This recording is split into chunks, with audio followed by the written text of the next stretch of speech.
8. Milk. My mom once yelled at one of my friends for questioning why we didn't have hand. A seemingly inexpensive product made my parent instill in me a false sense of luxury. 1. Bar soap. 2. Laundry detergent. 3. Socks. 4. Undergarments. 5. Sanitary products. 6. Toothpaste. 7. Eggs. 8. Whole milk. I recall a peculiar incident where my parent scolded one of my friends for questioning the lack of soap to wash with after using the bathroom. They argued, "You don't need soap, water is enough," before expressing disdain towards their family's wealth. This memory resurfaced today and it now seems utterly absurd. I'm never getting in a relationship or married, because of stories on here. So many horrible stories of spouses, significant others doing awful things to each other. Cheating, lying, stealing, manipulation, abuse, secrecy, gaslighting, the stories on here are awful. I never. After witnessing numerous distressing accounts of romantic relationships on online forums, I've become increasingly hesitant to venture into the world of love and marriage. The plethora of heart-wrenching tales of infidelity, deception, theft, emotional manipulation, abuse, deceit, and gaslighting has left an indelible mark on my perspective. These tragic stories paint a bleak picture, leaving me with an overwhelming sense of unease and skepticism. Every time I scroll through these accounts, I'm met with tales of woe, devoid of warmth and joy.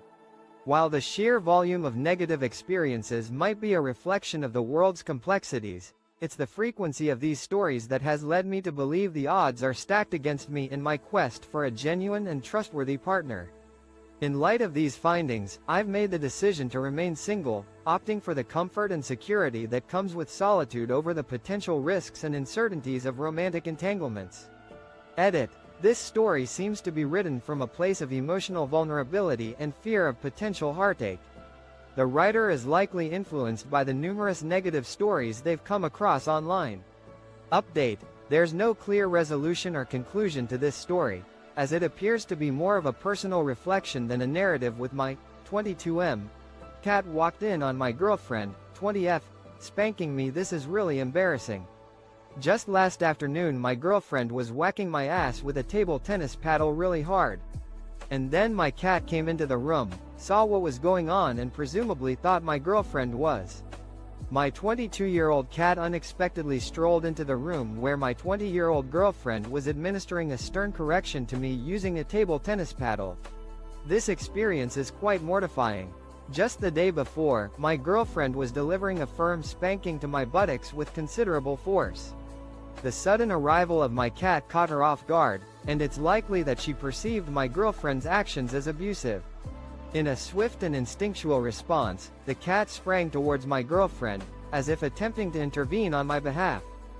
Fast forward to today, when my girlfriend came over again, my cat reacted with an intense, ear-piercing hiss.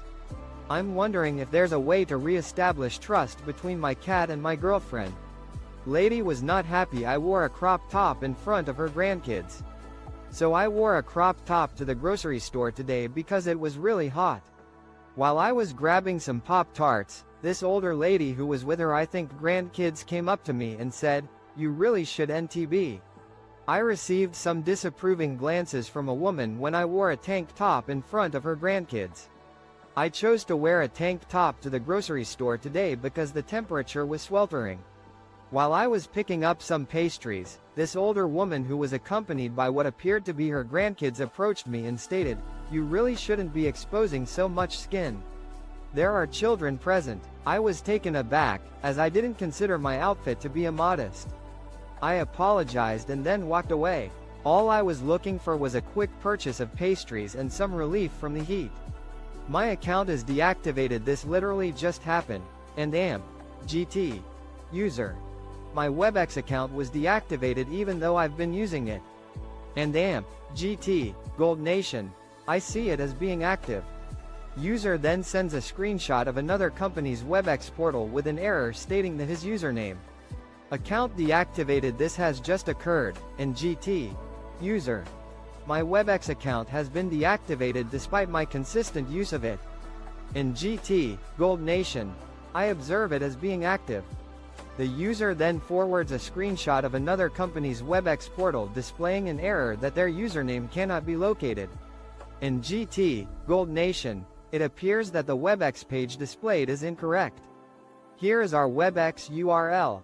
In GT, user, I was puzzled as to why a different logo was featured on the site.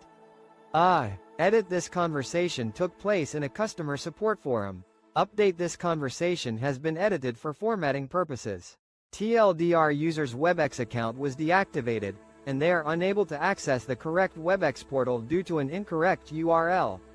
Sister being choosy. This is a short post but had to point it out because she didn't realize how ridiculous she was being and it made me laugh. My dad got a new iPhone so he gave my sister his old one. Instead of my sister just thanking him, she says, "Well, since it's a free PH." A candid moment with my dad and sister had me chuckling. My dad recently upgraded to a new iPhone, and in a gesture of generosity, he offered his old one to my sister. However, her response caught me off guard. Instead of being grateful, she made a comment about needing a case since the phone was free. My dad cleverly pointed out that if she could afford a case, she could afford one. I'm pretty sure that wasn't the response she was expecting. Although the situation may have been a bit awkward, it was amusing to see the exchange between them. TLDR, a conversation between my dad and sister turned into a funny exchange after she made an unreasonable request about getting a case for her new phone. My little brother got me into deep shit, so fuck my life. My little brother, 3M, just lied to my parents that I for some fucking reason stole money from them, and now they think I stole money, and if I try to explain HIW, the fuck do I know, why did he lie? My parents now think I sweet. My little brother has landed me in a bit of trouble. Oh well, my 3-year-old brother just fabricated a lie about me, claiming I stole some money from our parents. Now they believe I'm a thief, and if I try to clear my name, they're skeptical. They think kids can't lie, so why would he make it up? I'm really at a loss here. Update. Oh man, things have taken a dramatic turn. Caught my little brother red-handed trying to steal the very same money he accused me of taking. My parents witnessed this, and now I'm vindicated. It looks like I was telling the truth all along. Karma's got a funny way of working sometimes. My husband finds me reading erotic books disgusting. I am someone who likes reading smutty books, but my husband doesn't like it. I get turned on by reading those and will initiate sex, but he goes defensive and calling me names. Always saying that it's all I think about all day. A disconnect in our desires. My partner has a strong aversion to the erotic novels I enjoy reading. This disparity in preferences creates tension in our relationship. While I find solace in reading